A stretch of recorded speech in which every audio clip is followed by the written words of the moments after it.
बेटा हम cash flow statement कर रहे हैं और आज मैं आपको एक बार फॉर्मेट बता रही हूँ, उसके बाद हम क्वेश्चन करना स्टार्ट करेंगे। देखिए बेटा, जो हमारा कैश फ्लो है उसको हमने 3 एक्टिविटीज़ में डिवाइड कर रखा है। Cash flow from operating activity, cash flow from investing activity and from financing activity. सबसे पहले हम ऑपरेटिंग एक्टिविटी से देखते हैं कि कैसे कैश फ्लो कैलकुलेट करते हैं। तो देखिए बेटा, यहाँ सबसे पहले हमको निकालना है net profit before tax and extraordinary item. आपको क्वेश्चन में दिया रहता है प्रॉफिट आफ्टर टैक्स, तो हमें उसे बिफोर बनाना है ना, तो क्या करना पड़ेगा, उसमें कुछ ना कुछ प्लस करना पड़ेगा, कुछ ना कुछ माइनस करना पड़ेगा। तो जो आपको नेट प्रॉफिट आफ्टर टैक्स दिया है उसे बिफोर बनाने के लिए देखिए क्या करेंगे। आपको फॉर्मेट में बैलेंस शीट का फॉर्मेट वहाँ बना होता है और उसमें 2 साल दिए रहते हैं, एक आपका करंट ईयर होता है, एक आपका प्रीवियस ईयर होता है ना। तो हमें क्या करना है, जो भी प्रॉफिट आफ्टर टैक्स दे रखा है current year and previous year, उन दोनों का कंपैरिजन करना है। कंपेयर करके current year minus previous year, उन दोनों का जो डिफरेंस होगा वो आप यहाँ पे लिखना। जैसे मान लीजिए पिछले साल का प्रॉफिट 12 लाख है और इस साल का प्रॉफिट जो है वो 15 लाख है, तो 15 लाख माइनस 12 लाख, यहाँ 3 लाख आएगा। इसी तरीके से नेगेटिव में भी हो सकता है ये, ठीक है। तो डरना नहीं है कि नेगेटिव में है तो क्या होगा। उसमें फिर हम प्लस करेंगे provision for income tax current year का। देन और क्या प्लस करेंगे हम, dividend paid during the year, previous year का प्लस करेंगे। Transfer to reserves, general reserve में हमने कुछ भेजा है तो वो प्लस होता है। कोई एसेट को बेच के लॉस हुआ है तो वो लिखते हैं, प्लस करते हैं। डेप्रिसिएशन प्लस होता है। ये सारे आइटम हम प्रॉफिट आफ्टर टैक्स में प्लस कर देंगे और माइनस क्या करेंगे, देखिए ये सारे आइटम्स है प्लस करने वाले। डेप्रिसिएशन प्लस होता है, इंटरेस्ट पेड ऑन लोन या डिबेंचर वो प्लस होता है, एंट्रिम डिविडेंड होता है वो भी प्लस होता है, ठीक है। देन है writing of under writing commission.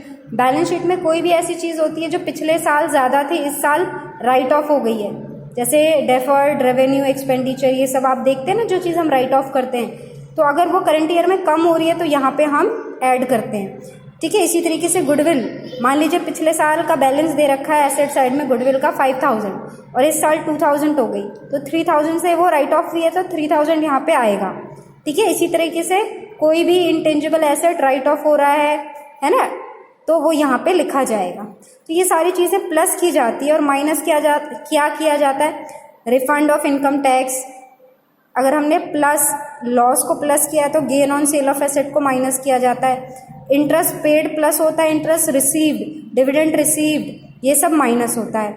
और एक और नई चीज़ है कि अगर increase in provision for doubtful debt है तो उसे प्लस किया जाता है और decrease in provision for doubtful debt जो है उसे माइनस किया जाता है। इतना अगर आप करेंगे, ये प्लस माइनस करेंगे तो आपको क्या मिलेगा, आपको मिलेगा operating profit before working capital change. Working capital में आप जानते हैं ना, करंट एसेट्स की बात होती है, करंट लाइबिलिटी की बात होती है ना। तो इतना करके you will get operating profit before working capital change. फिर इसमें हमें क्या करना है, इसमें हमको ऐड करना है डिक्रीज इन करंट एसेट, और अगर कोई करंट लाइबिलिटी इंक्रीज हो रही है तो ऐड करना है। आप सुनिए क्यों ऐड करना है। अगर मान लीजिए लैंड थी 10,000 की, अब वो 5,000 की रह गई, तो लैंड हमारा करंट एसेट नहीं है तो उसको यहाँ मत लिख देना, ठीक है। लेकिन अगर डेटर है, डेटर 10,000 के थे प्रीवियस ईयर में, इस साल वो 5,000 के हो गए, यानी 5,000 से डिक्रीज हो गए, इसका मतलब डेटर ने मुझे पेमेंट कर दिया। पेमेंट कर दिया तो पैसा आया ना, डिक्रीज इन करंट एसेट है तो इसका मतलब that asset has been converted into cash, तो इसको जहां से भी पैसा आएगा तो उसको हम प्लस करते हैं। इसी तरीके से अगर लाइबिलिटी इंक्रीज होती है, सन्ड्री डेटर मान लीजिए 3,000 के थे प्रीवियस ईयर, इस बार 6,000 के हो गए, तो 3,000 इंक्रीज हुए, यानी 3,000 और पैसा आया मेरे पास।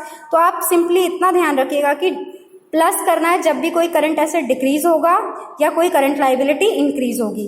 उसी तरीके से अगर कोई करंट एसेट डिक्रीज होता है तो हमें क्या करना है, प्लस करते हैं, और इंक्रीज होगा तो माइनस करना है। ये एक दूसरे के अपोजिट है। अगर करंट एसेट डिक्रीज होता है तो प्लस होता है, इंक्रीज होगा तो माइनस होगा। इसी तरीके से करंट लाइबिलिटी जो है वो अगर डिक्रीज हुई तो फिर हम माइनस करेंगे। तो इस तरीके से आपको cash flow from operating activity after working capital change मिल जाएगा। उसके बाद हम यहाँ टैक्स पेड करते हैं। प्रीवियस ईयर का जो भी टैक्स है, प्रोविजन फॉर टैक्स, उसको माइनस किया जाता है, ठीक है। प्रीवियस ईयर, करंट ईयर का ऊपर प्लस करते हैं, प्रीवियस ईयर का यहाँ पे माइनस करते हैं। ठीक है, ये मैंने लिखा है ना, provision for income tax current year plus होता है, प्रीवियस ईयर माइनस होता है। इतना करने के बाद आपको cash flow from operating activity after working capital change मिल जाएगा। अगर क्वेश्चन में एक ही प्रोविजन फॉर टैक्स दिया है तो उसी को वहाँ ऐड करेंगे और उसी को यहाँ पे माइनस करेंगे। तो ये केवल हमने एक फॉर्मेट किया है cash flow from operating activity का। अब इससे रिलेटेड क्वेश्चन डिस्कस करेंगे नेक्स्ट वीडियो में।